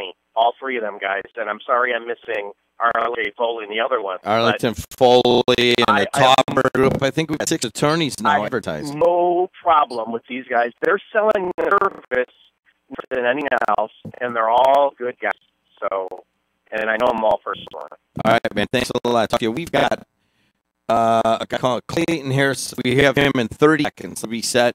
and we'll have Clayton Harris the third. Fill your garage with your dream car during the Honda Dream Garage Spring event going on now at Napleton's River Oaks Honda. They're Northwest Indiana's destination for new and certified Hondas. Napleton Oaks Honda has a huge selection of brand new and certified pre-owned Civics, Accords, CR-Vs, and Pilot. Come find out why you always get the best deal at River Oaks Honda. As always, Indiana residents pay Indiana sales tax right off 89 Corns Avenue or online at riveroakshonda.com. Second to none since 1931. 646 in Calumet Region, 647 now. And you are looking at little traffic. Maybe if you're 284 around the city, you've got a little bit at right at 55 at the Stevenson, but that's about it. 80 going east and west looks good. The Bishop Ford's got a little brake tapper, 103rd to 95th on the merge from the Bishop Ford to the Dan Ryan Skyway Toll Road 1 I-60. We're all along pretty well. Traffic brought to you by Napleton and heard about. And then weather today, high of 40, let's say high of 44 here in Hammond. And if you want to come out and watch ball today, you could do it at 2 o'clock, and that'll be at Dowling Park as Purdue North play a very good baseball team in Grand Valley State. And then at 5 o'clock, I have the coaches show at Buffalo Wild Wings. I will be the host of that show, and it'll be from 5 to 6. And Nikki Stansel will be on with me, and then we'll talk a little bit of Purdue basketball. And then Dave Griffin will be, he's a head baseball coach at Purdue. Hey, let's talk transportation. Let's talk to Clayton Harris, the third. Clayton, how are you today? I'm fantastic. Good morning. How you doing, man? Clayton, well, tell people what your position is, would you please? Yeah. I'm the executive director for the Illinois International Port Street. So I manage Iroquois and Lake Calumet, our facilities there. And you can see those off of the Dan Ryan, correct? Off the Skyway. Not the Dan Ryan, but the Bishop Ford. The Bishop Ford, I'm sorry. Yes, you can see it off the Bishop Ford. So if you go into any of these issues, a lot of people know they got the huge port, they hear about it, they know somebody who works there. What do you guys do there? So basically we help facilitate commerce through multimodal operations. We get barge traffic, we get rail traffic, truck traffic that comes to and through the port. Different commodities dealing with steel, iron, lumber, sugar, liquid also. So we're a break bulk terminal, liquid bulk coming through those commodities that we have going. What kind of it's in Chicago? Yeah, I get area impact. Got any numbers you could show us on the impact of the port? So the impact of the port is pretty huge. When an economic evaluation of the port, they looked at the state taxes that were brought in, federal taxes.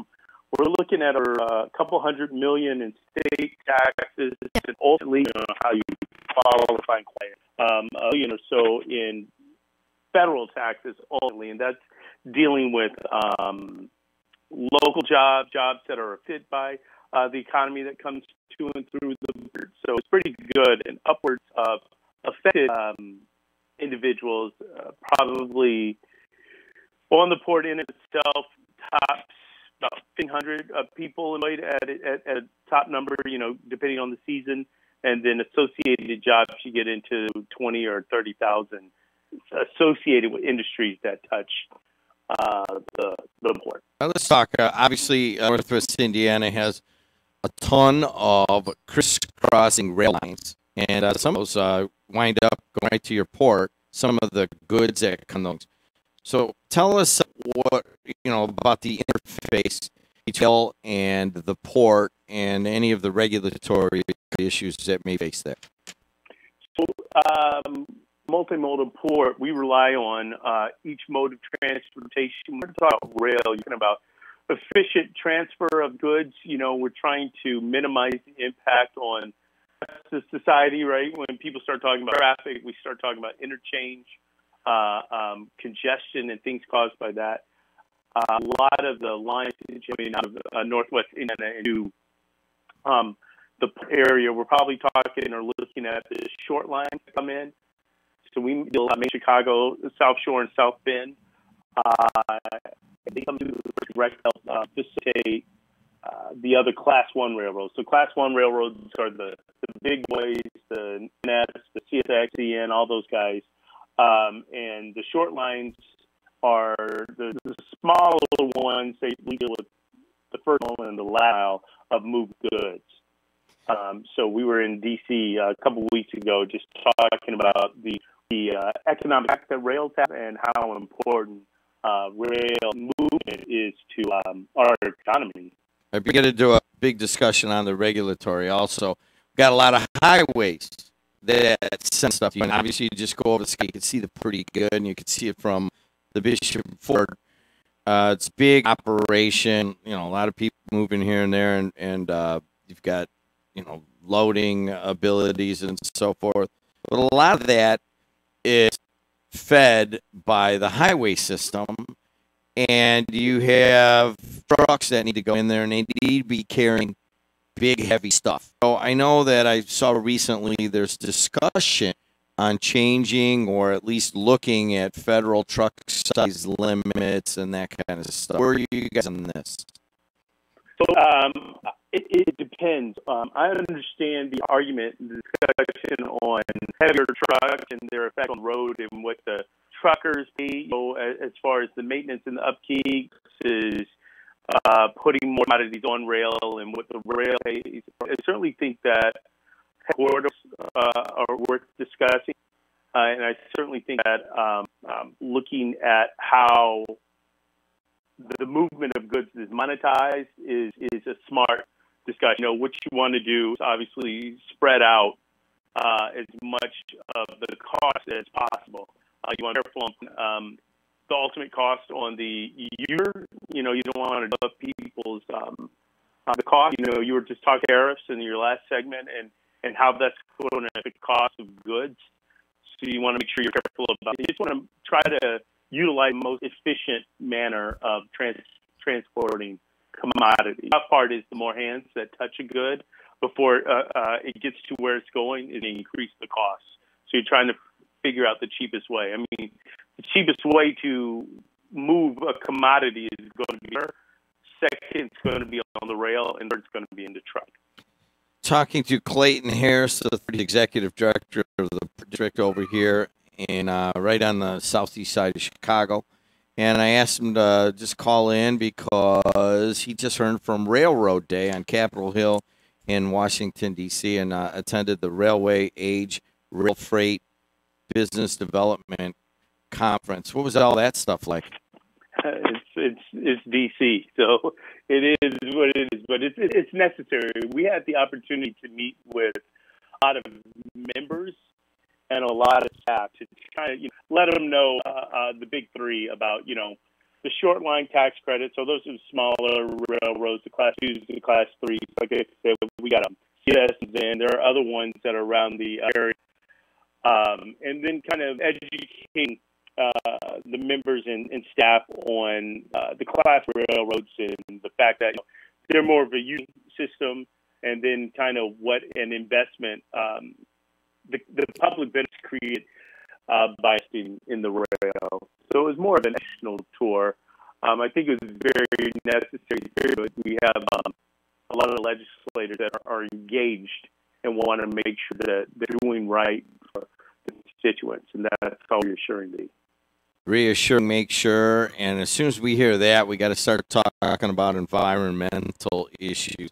And you guys are carrying all sorts of different liquids that are moving in and out, and even some solids that have some concerns environmentally. What's the port and the railroad industry doing about that?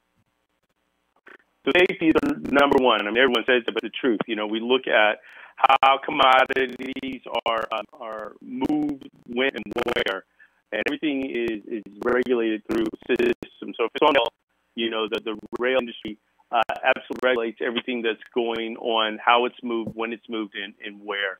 As far as the liquid commodities, they're only on one to the port, and they come in and out, and there's nothing that's going to be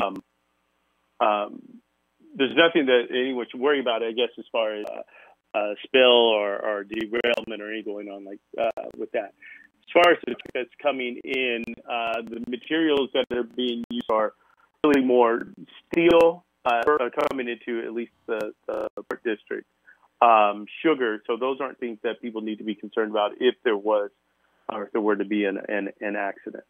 So ultimately, one of the things that's going on with you guys is that for the most part, railway and shipping, you guys kind of regulate yourself, at least railroads, correct? I mean, it's a self-regulatory body, and you guys are taking a look at a lot of regulating yourself. Am I reading that correctly? Yeah, that's about right. The rail's quasi-governmental, but yeah, they still ultimately have to respond. But yes. And so, where are you guys right now? You're working on Capitol Hill to make sure that system continues, or what are the regulatory issues?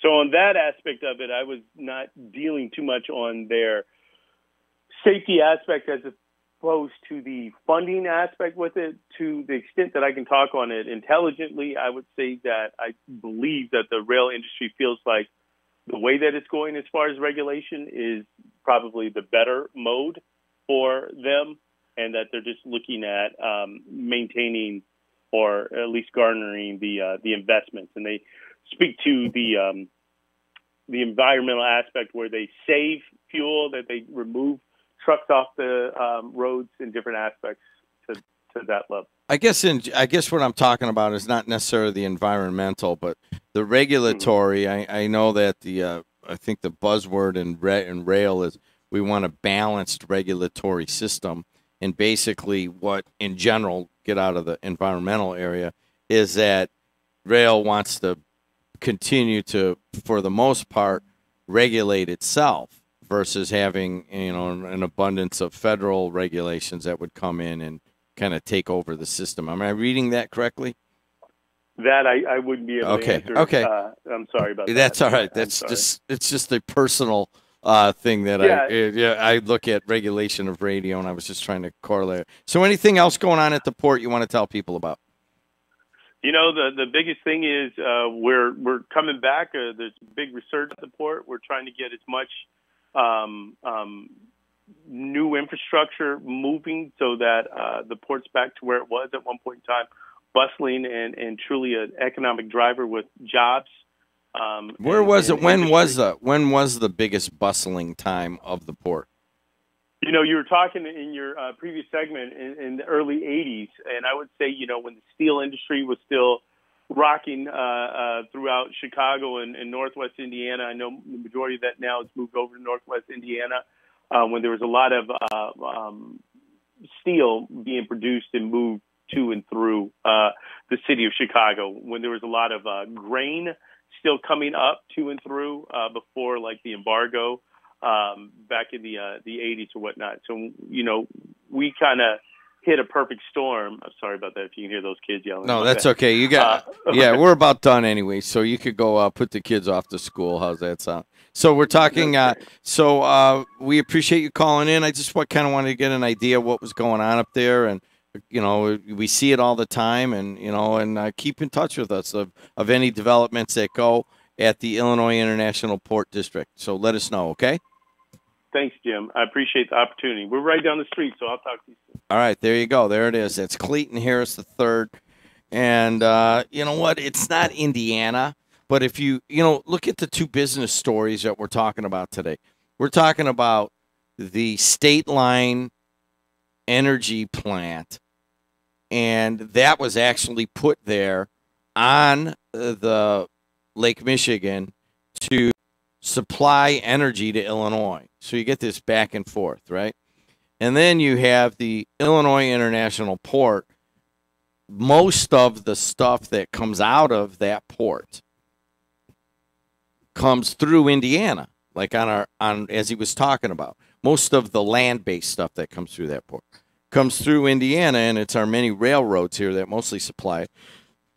But you get some truck traffic that goes in there. You get a lot that comes through Illinois on the trucks, but not as much on the rail. Most of the rail traffic comes through Indiana. And it's an important driver in this area. And I got part of the reason that I want to start maybe once in a while getting some of these people in like Clayton Harrison is that recently, you're not going to believe this, but there was a 3-state conference at the Federal Reserve Bank. And for whatever reason, these guys asked me to go up and sit on a panel of 3 to basically represent Northwest Indiana. And part of it was, how are we going to, what is the image that we could present to businesses to show them that Wisconsin, Illinois, and Indiana can work together to bring in massive projects, perhaps like the Amazon project or other large ones. And I, the Wisconsin guy gets up there and he talks about, hey, it's we can all work together, and there's a big cheerleader thing going on. Then the Chicago guy, a guy from Crane's Chicago Business talks, and there's like 300 suits in the room. And he says, yeah, well, Chicago's the big gorilla, 800-pound gorilla in the room, and we understand that. And maybe we need to reach out to, Wisconsin and Indiana. And then I get up there and I'm like, listen, thanks for inviting me here, but I got to tell you that for the past decade, Indiana's marketing has been basically to steal business away from Illinois. I mean, you can go and look at our billboards along 8094. Those are bought by the state of Indiana. Illinois, come to Indiana and get the hell out of Illinois. So there's not a lot of coordination between Indiana and Illinois that is meaningful. And I'll get the suits telling me, oh, what about this project? What about that project? No, stop right now. There should be much better cohesive business development efforts at the highest level, especially between Indiana and Illinois. Quite frankly, Wisconsin's a little bit disjointed up there on a little further. So we're it, and it just doesn't happen. And I know that there were a couple of people from Indiana are like, well, why'd you say that? I said, well, because it's true. We don't work together, and you gotta acknowledge the problem before you can find any sort of solution. But anyways, that's another thing. Hey, you need a casket, you can buy it from the funeral home, or you can buy it directly from Mike Ozdecki. Elmwood Casket Company in Hammond and Cherville offers over 100 American-made caskets, up to 60% less expensive than area funeral homes, along with a wide selection of burial vaults and cremation urns. Our company is licensed by the state of Indiana and offers interest-free pre-arrangement plans. Call Mike at 219-844-7009 or visit elmwoodcaskets.com for pricing. Remember, you do have options to prevent overpaying at the funeral home. Elmwood Casket Company. Ironworkers Local 395, through their contractor employers, the Northwest Indiana Contractors Association, UC Building West Indiana. They are the craftsmen building your schools, hospitals, malls, steel mills, and manufacturing plants. They support local charities, including Tradewinds and Chasing Dreams, and they coach your kids after work and on the weekend. They live, work, and contribute to all of our local communities' economic growth. To find out more about these organizations, visit ironworkers395.com or nwicontractors.org. I'm Barbara Gadarian Muckle, Executive Director of Excel to Fitness, Northwest Indiana. Excel to Fitness is a 6-week program serving boys 3rd through 6th grade. This program is for every boy. The 12-session curriculum creates an interactive experience using speed, strength, agility, balance, and cardio while embedding character through teamwork, leadership, and goal setting. Join Excel to Fitness this season at your school, church, or recreational center. Registration begins March 12th. Contact me at 219-595-XCEL or exceltofitness.com/Northwest Indiana. For generations, you've trusted Edgewater Systems to provide compassionate, high-quality care. As the science of behavioral health has evolved, it's revealed the important connection between physical and behavioral health. With this in mind, we're pleased to introduce Edgewater Health, which includes primary care, in addition to our long-standing mental health and addiction services. Whichever combination of services you need, Edgewater Health is here for you for your whole life. Learn more at edgewaterhealth.org. Hey, what's going on? 706 in the Calumet region. I'm Jim Dietlow, host of JED in the region. Which one am I on right now? I can't tell. This one? Yeah. All right. Hey, what's going on? AM 1230 WJOB on 104.7 FM in Hammond, Indiana. Also streaming live on the TuneIn app. And then, of course, streaming live on Facebook, Twitter, and YouTube. YouTube also. Yeah, and YouTube video.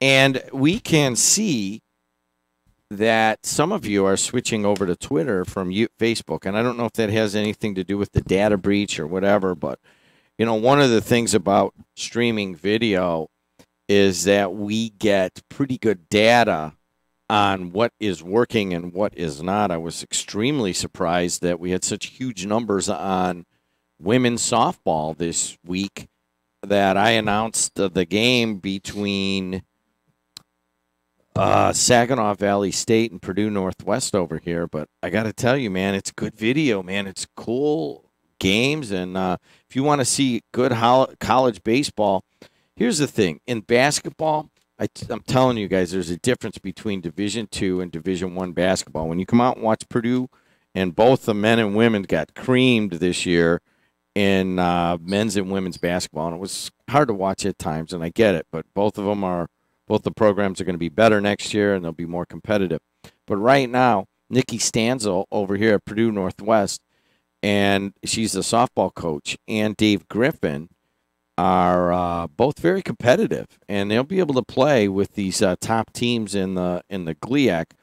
One of the reasons that Nikki Stanzel can be so competitive right away is that St. Joe's closed, and they've got KP is their name, the first baseman, and they've got a couple of women from St. Joe's that from what I understand, I guess I didn't follow it, Ryan, but they were able to transfer in without taking a year off, right? Once they left because the school closed. So St. Joe's has pretty good baseball and softball, and you get some of those players here, and you're able to up that game pretty good. What's her name? Katzo out of Munster, the player. Forget her first name. She hit a home run the other day. I remember her playing at Munster, and it's pretty high-level stuff. But today it'll be baseball.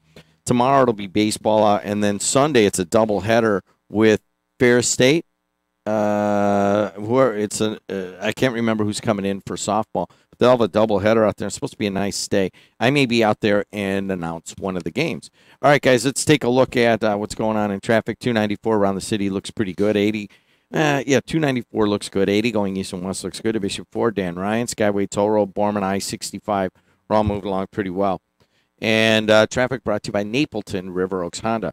Taking a look at what's going on with the weather, high at 44 today, sun giving way to clouds. So it's a beautiful morning right now. You're just seeing just a perfectly round sun right over the horizon. It's a gorgeous moment to not look directly at the sun, but kind of take it in. And we had a beautiful sunset yesterday, just getting some good colors at sunset. And then the sunrises are just kind of like yellow and gray. It's kind of weird. It's starkness on the sunrise, and then all of the slow sunset and all the pink and purples that we're getting. But that'll give way to clouds today. Now, the front that's moving across the country is supposed to bring some snow tomorrow. It's going to be cold. There's no doubt about it. We're going to get down in the low 20 or in the mid-20s overnight tomorrow night. And you're talking about a high in the mid-30s. So we got a cold, blustery day. But will it snow right along the lake up on northwest Indiana and the south suburbs? We don't really know. If it does, it won't be more than 2 to 3 inches, according to best calculations. May not get much at all. I may just get some flurries. But if you're driving south down I-65 or 57 into Illinois or Indiana, you could just be in a major snowstorm. So understand that on your travel plans. And then by Sunday, it's supposed to be beautiful, mostly sunny, not as cold, and a high of 45. And my limit is 45 degrees. I won't announce a game that's below 45 anymore. I did it the other day, and it was 33. And we just put in new rules, new JED rules on when I will sit there and announce the games. But so Sunday, I may take one of the games and announce it. It's a doubleheader, Purdue Northwest and Ferris State. Andrew Garcia, how you doing? I'm doing good. Hanging in there. Andrew Garcia came in on Wednesday and filled in for Jimmy Mulaney this week. Sam Michael is now doing a show in the afternoons. He's been the morning producer forever. I took Sam in, and I said, Sam, you're amazing on the air. We all know that. But I'm going to beat you down, and I'm going to teach you how to be a tech guy. And you're going to learn all of the stuff that, quite frankly, I wish you would have come in with on some of these skills. And so I beat him down, and I made him learn how to run Wirecast and how to do all of the video, cut it up, and set up all the machines and learn all of it. And it took him about a year. And he's finally like, hey, man, I got it. Can I do a show now? So he's doing a show now from 1 to 3. He's also doing special interviews. And if you guys have a special interview that you want to have done, Ryan, what's the guy's name? The trainer yesterday? Pat. I just know him as Pat. What's his last name? O'Hara? Yeah, Pat. Pat, the trainer. Everybody knows him at the local high schools. He did an interview with him yesterday, which is an amazing interview. And I think about 1,000 of you watched it. And if you got somebody that it needs to be profiled, I think he recently did a special interview with 4 baseball coaches, Schinkin, Bogner, and a couple others. And so he's going to be doing some special broadcast interviews, and he's going to be doing his own show. So Sam is off the morning show, except for maybe one day a week. He might help us out on the broadcasting. Jimmy Mulaney's going to move into that position. But we needed a transition, and Andrew Garcia did it for us this week, as Andrew is a senior at DePaul, and it's got to be a tough week, Andrew, in that the entire city of Chicago is talking about your main rival. Yeah, I mean, I wouldn't call them maybe our main rival because we haven't really played them in a long time. I don't mean athletically, okay, but and I know right that up the red Loyola line. and DePaul kind of fight for the heart of Chicago on the north side. And there's a lot of interaction. A lot of students know each other, both Catholic universities. My daughter went to DePaul and actually hung out with some people from Loyola, and lived with one of them. So there's a lot of interaction between the two universities. That calls for a lot of friendly ribbing, and Loyola is winning the friendly ribbing contest right now. They are, and you know what? Frankly, it's not even just winning that ribbing. I think they've completely taken the city now. It's Loyola's city. Not that it really has ever been DePaul's city for a long, long time, but anything that was held on to in terms of DePaul having control of the city in that sense, especially from the basketball sense, has gone out the door now. It is officially Loyola's city, and they should be proud of what they're doing, and DePaul should frankly be kind of embarrassed for how that they've just let this entire, let down their fans and let down the fan base and just given up this stranglehold over the city that they used to have back in the day. They got lazy, to be honest with you. They built this brand new arena. DePaul is primed to be Gonzaga of the Midwest. It's way bigger than Gonzaga. As a matter of fact, I did not know this. DePaul is the largest Catholic university in America. And think of all the Catholic universities that make the tournament on a regular basis. St. John's, Gonzaga, Notre Dame. And you can go up and down the East Coast. And what's the one in Boston College? I mean, all of these are Catholic universities that are smaller than DePaul. Yeah. It's crazy. It's just crazy that it's underperforming. Do you want to know what would make DePaul immediately competitive on a national stage? And that is if they hired John Pagani to be their head basketball coach, which they wouldn't do. But anyways, do the DePaul story first. Yeah, did you have that on there? DePaul story. The Loyola story? Yes, I do. So I just going through all the games last night, of course, Michigan beat Texas A&M 99-72. Florida State beats Gonzaga 75-60. Kansas State beats Kentucky 61-58, and Loyola, of course, slips by Nevada 69-68. There's a last-second three. They were up just by 1 point and hit that three and put them up 69. And I think it was just a blur because it all happened so fast. Nevada got a quick basket after that, but it was not enough. So Michigan's going to play Florida State in the West Regional Final on Saturday. That's going to be at 7:49 Central Time. And then at 5:09, Loyola will play Kansas State in the South Regional Final. That's going to be in Atlanta.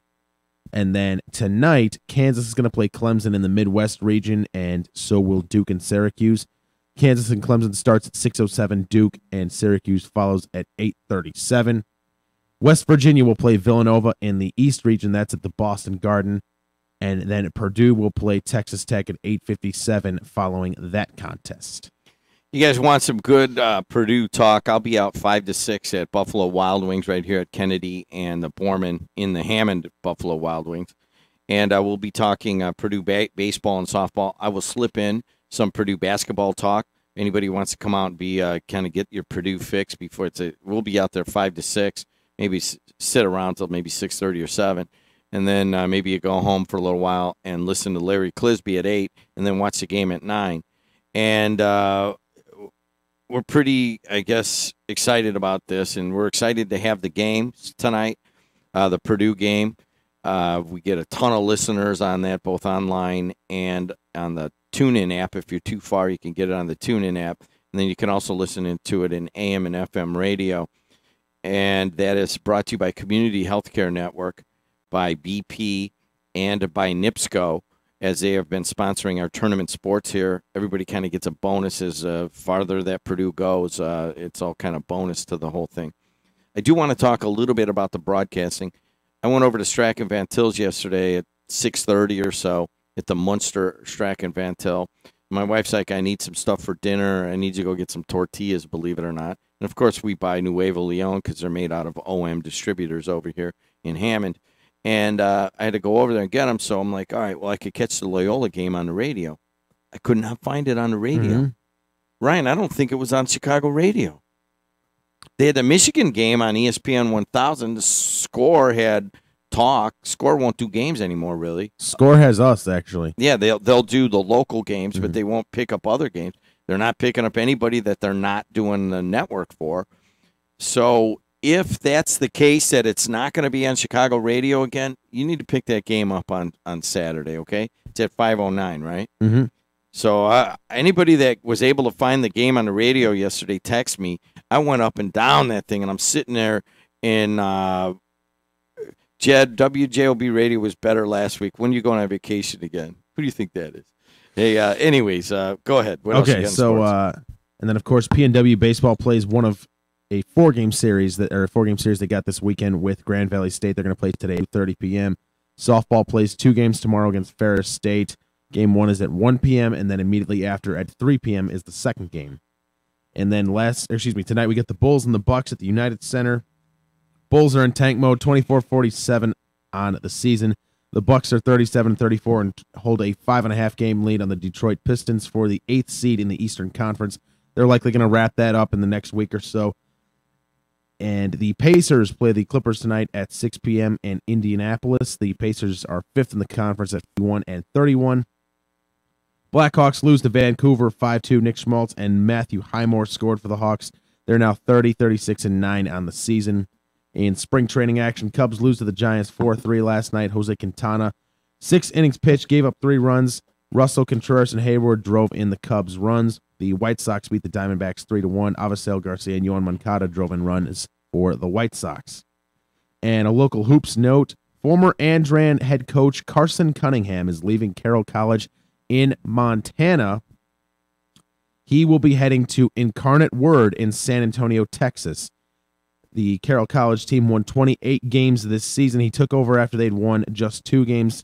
Incarnate Word went 7-21 this season. So congrats to him. To who? Carson Cunningham. Why is he important to this region? The former Andran 59er and former Andran 59er basketball coach. Okay, your job is to get a hold of him and have him call my show next week. Okay. All right. Got Somehow, you in that Andran fraternity, somebody has his cell phone. He needs to call the show. He'll wake up, make the phone call, and go to bed.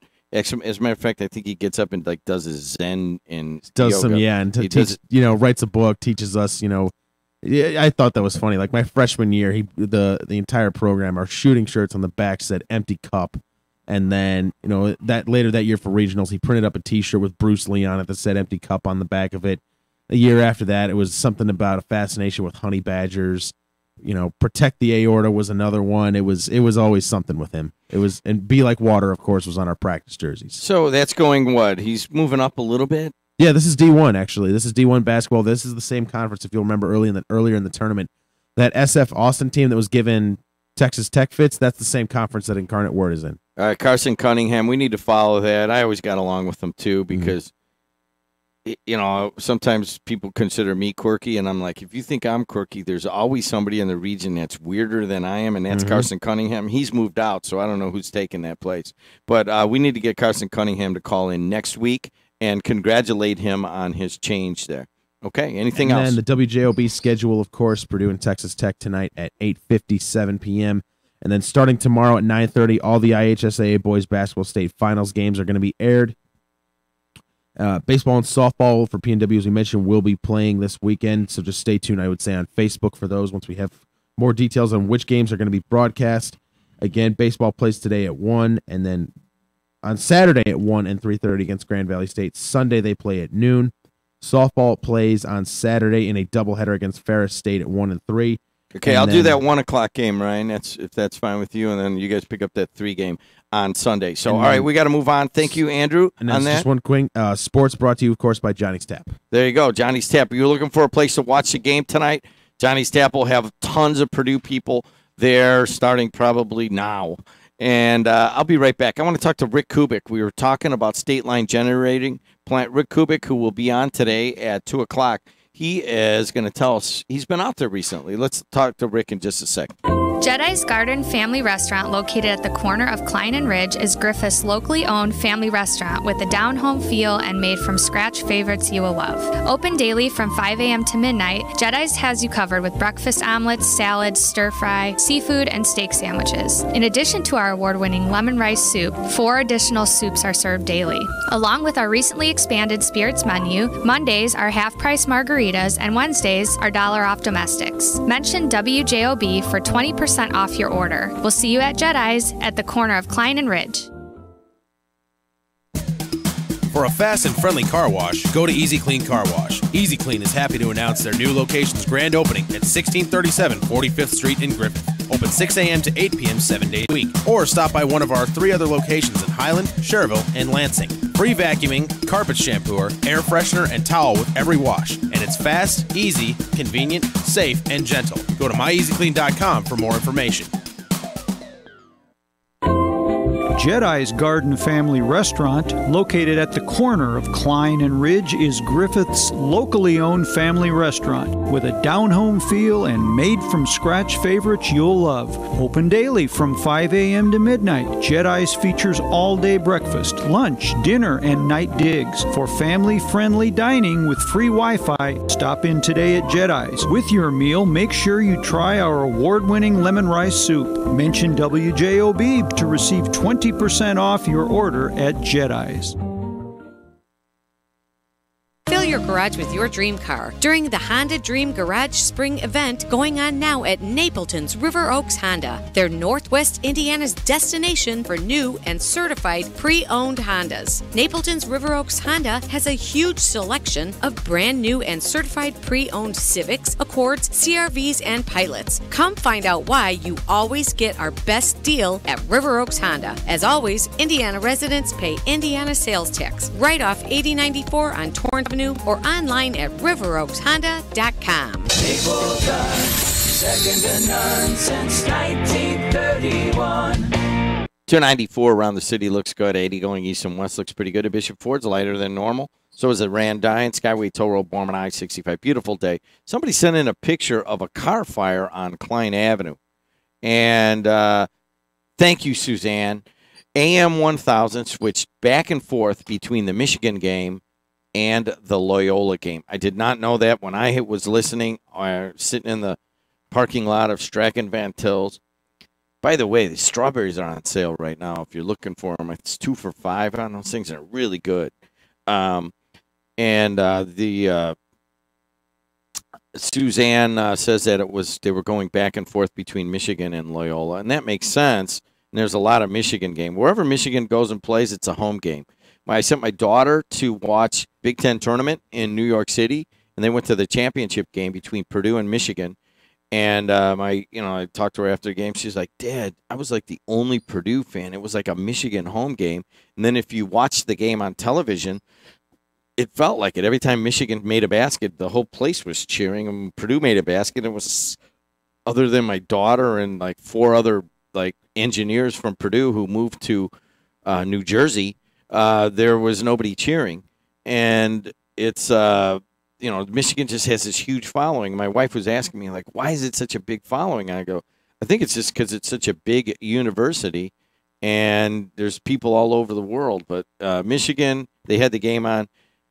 that was distressing that you couldn't listen to the whole Loyola game on Chicago radio when they're in the Sweet 16, but that's just, me. Anyways, the traffic is brought to you by Napleton. Weather, we may have some snow tomorrow, 1 to 3 inches. We may not. Today, though, sun giving way to clouds. It's a high of 44. And Sunday, mostly sunny, not as cold. One of the big stories that we're following, and I just had the guy on from the Port, Clayton Harris. If you want to watch that, you got to wait till this is over and listen to it. And I just wanted to get familiar with the Port and what they're doing. So if you leave the studio here and you drove north on Indianapolis Boulevard and you kept going, you'd run into the Port, of course. And then, but before you got there, you would get to the State Line Generating Plant, which is right in the very tip of Indiana, the northwestern tip of Indiana. It's the last piece of land before you go in to Cal Park area up there. And it used to have the State Line Generating Plant. It closed in 2012. Tom Dockich, the brother of Dan Dockich, is proposing to put a massive data center on that piece of land. And they're talking about $40 to $200 million investment with about 100 workers. Sounds like a great idea. Maybe it came out of the Amazon thing, and we'll let McDermott do that and take his own thunder on that. But our own Rick Kubik, who will be on today at 2 o'clock, has been out there recently. Kubik, how you doing? All right, man. How are you? I'm doing all right. What do you got planned today? Today, well, in the front room, marital pet peeves. Okay. You going to explain that or what? Well, you ever get together with the guys, and whenever you get together with the guys or the girls get together with the girls, it's kind of like the married people. They always complain about being married. You ever hear that? Oh, my wife, my wife. Da, da, da. But then when they're with their spouse, everything's hunky dory. It's always strange how the complaints come up about being. I love being married myself. I'm happy being married, but I have a lot of friends, and you hung out with the guys, and they complain about being married. Isn't this true? Can I throw one in? Sure. Since my wife can no longer come on, or does no longer come on, she can't defend herself on this, but she'll wash herself at the sink and clean the sink off, and then maybe kind of brush her hair or rough up her hair a little bit. And she won't notice that some of those really long black hairs have come down and, say, 1 or 2 of them have fallen back into the sink. Correct. So she doesn't do like a re-clean. She's cleaned it once and walked away. And then there's, these stray hairs that are, because she has like 5 billion hairs on her head. Yeah, and when you go to rinse off your pasta, then you're dealing with a hair situation. Yeah, and I don't know if anybody else gets that. It's not one that you mention. You got to pick your battles. But I just noticed, and no, not in the kitchen sink. It's in the bathroom sink. Oh, in the bathroom sink. And you know what she tells me? She said, marriages are made on husband and wife each having their own sink. That is her defense to that. So, keep a can of Drano on top for her when that thing gets stuffed.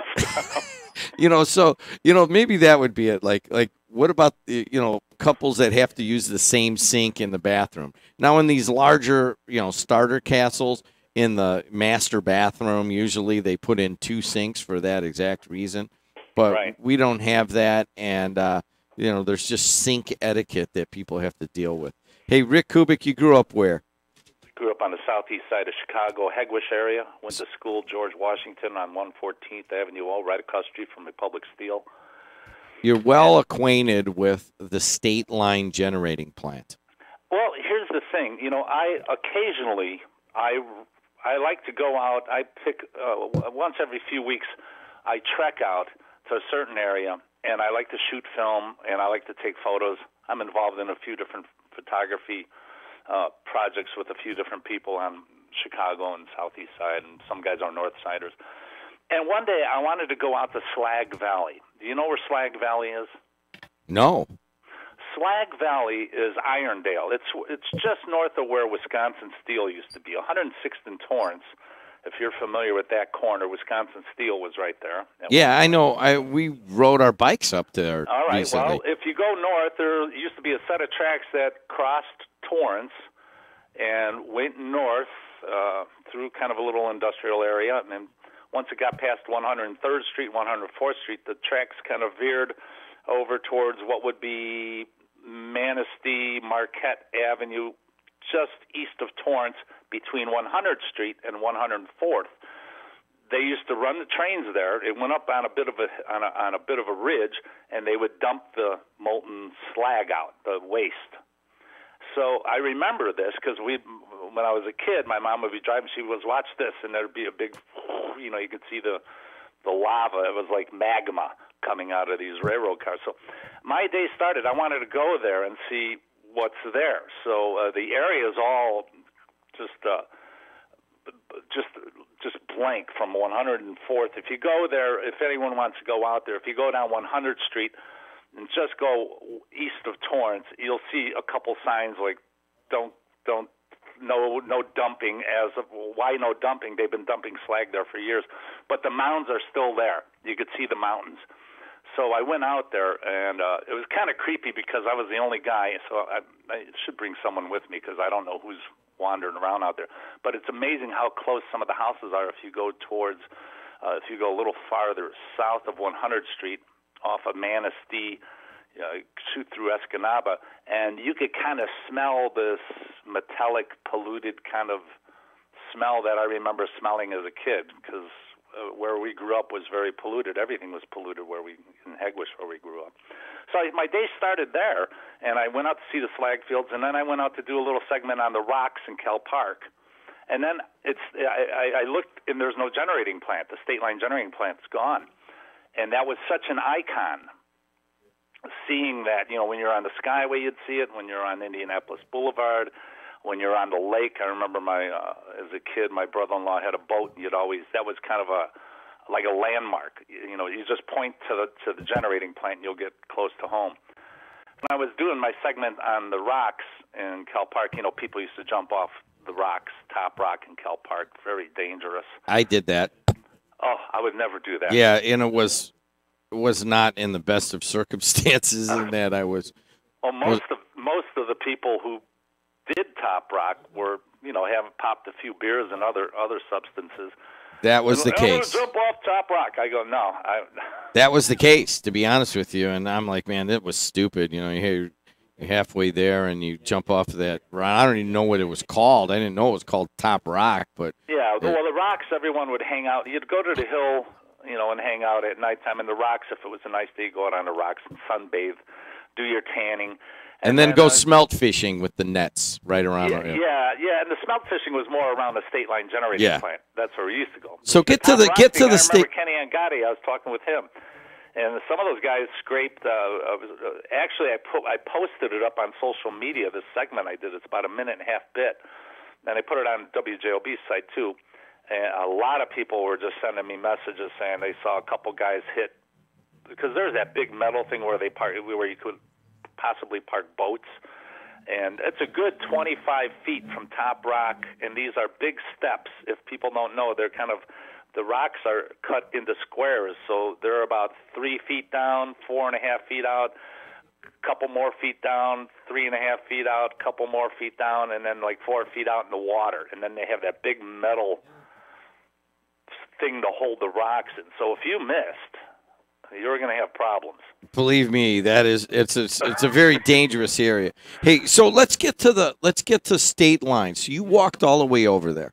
No, what I did is I drove out because again in the 70s, a lot of people remember you used to go back there. It was called DA Road, and that's where you go party between Whiting, which now the casino blocks it. But at one point, you could drive not through the plant, but by the plant along the tracks. And you'd park out there and then walk around and on the pier, and guys would do their smelt fishing. So this particular day, I drove out there, and if you go in Calumet Park, which I didn't know this, but Calumet Park is a landmark. I didn't realize that after I did some research. But if you go on the south end, it would be the south end of Calumet Park when you're coming out right around 100th Street. There's a big parking lot there, and before the tracks, you make a left. And there's a road that goes right to the state line generating plant, which is, of course, they imploded it. But the great thing is you go out there, and it borders Calumet Park. Calumet Park, there's a little, if you go east there on that road, Right by state line, there's a big marker that they moved over near the state line generating plant that divides. It's a historic thing where it's Indiana-Illinois border. And as soon as you come across, they have this big archway. It's huge, and it's kind of an Art Deco thing that was the entrance to the state line generating plant. Okay, so I'm looking at the picture that you took of this. So I guess I didn't know that the archway is still there, but what else has been knocked down? Everything? Well, the only thing that's there is that archway, and there's a bit of a series of buildings connected to that archway. It's kind of like an office. You know, you drive in, and they'd have probably a guard in there, and then it looks kind of like a strip mall design, you know, right off that archway that runs towards the lake. And there's several garages, I guess, where they may have parked vehicles and just some small offices that are still there. And they left that all up, but anything beyond that point is just flat land. Okay, so the archway he's talking about, they're going to post on our Facebook Live feed. So so you go through this archway, I mean, what is it, wide open land then, right there where the state line generating plant used to be? Well, yeah, and the strange thing, I thought it would be blocked because they have gates.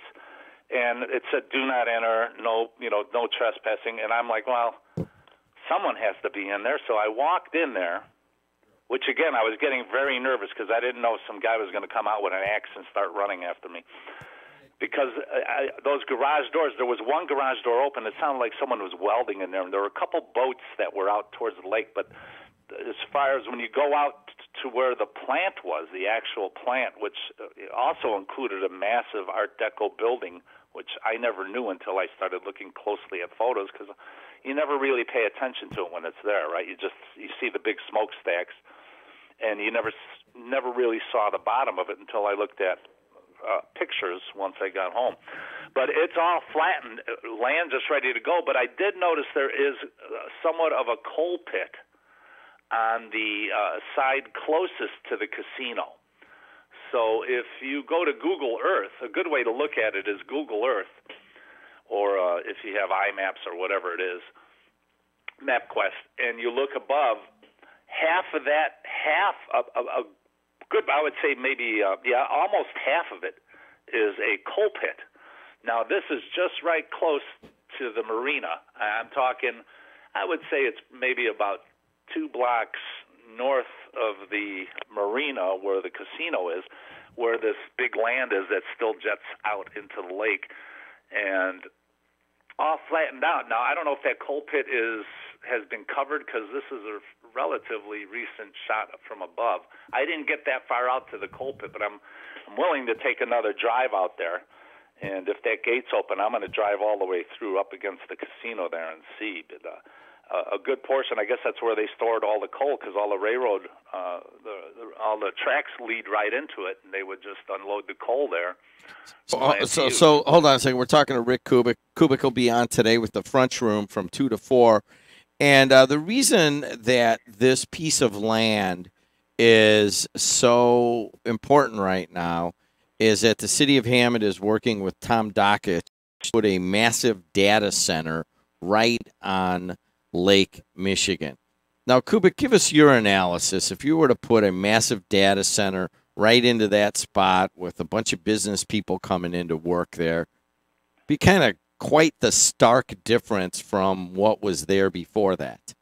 Oh, totally. And I guess this land, possibly, I don't know how polluted it is or what regulations they have to do, but a data center, that would be, I don't know what much else you could do with it. Green space, you got Cal Park. That's huge. I don't think you need another green space out there, but accessing it would kind of be odd because there's no direct access from Indianapolis Boulevard. Now, there is a road that leads in off the casino from the, I guess it would be farther from the east. They could probably tag it in there. But I think it would be good to have some sort of business out there because there's all those railroad tracks divided from access, from getting easy access direct from Indianapolis Boulevard. So yeah, one of the things they got to think about is security on this, and I guess it's kind of just cut off, and then you'd have access to the lake. And, you brought up one other structure. Did you ever go to the Falstaff structure? I never had, and they tore that down quite a few years ago. Now, I believe that was right in that same area, just closer to the Skyway. Yeah, that was right up next to the Skyway. Yeah, and that was huge. Yeah, and that was not quite as big as the power plant's land area there. But yeah, I remember it being there because they used to have those grain elevators there, and they looked like beer cans. They look like beer cans. That was if you really think about it, we did not appreciate the Art Deco nature of the State Line generating plant, nor the rather stark look of the Falstaff Brewery that used to be up there also. All right, Rick, man, we look forward to it. Thanks for describing the land. I wanted people to get an understanding of what we're really looking at, because this is a massive investment that they're looking at bringing into Northwest Indiana. Pet peeves today at 2 o'clock. Yep. All right, man. Thanks a lot. Talk to you. There's Rick Kubik, and that'll be the French room at 2 o'clock. Ryan Walsh, what number is this? 8. All right, what's up? Well, pet peeves. What? I'll just give one. When somebody text messages you and you don't respond right away, and then they start calling you, emailing you at the same time. Busy. Let's talk to Bill. Bill's been waiting. Hey, Bill, how are you, man? How you doing this morning? All right, you came at I think there's 6 attorneys that are advertising here off and on, and Dave from Gary, he defended them. Well, I've done it before. I might do it, but I think my father will come down in heaven and have a word with me before I do that. Anyway, 2 quick points. You mentioned Jimmy Mulaney. Isn't his father the president of the greatest high school on the planet Earth, Bishop Noel Institute in Hammond? He is. But you know who never gets mentioned? Who? His mother. Oh, yeah. Don't you know about his mother? Well, she holds that family together. I know that much. Yeah, but before that, she was a model. I saw her in Vanity Fair and Vogue all the time. Didn't you? You know what? That is something I know nothing about, so I can't comment on. And it's also really kind of like, it's like farting in church to comment on another man's wife anyways. So I'm going to leave that there, but we'll ask Jimmy Mulaney about this. Well, I don't think he'll deny it. Okay. All right, so what else? What's your second one? Well, you were talking about good-natured ribbing yesterday. Mm-hmm. And you and I went a little over the line. We were calling Notre Dame the Fighting Potatoes. Yes, that was you calling them that, not me.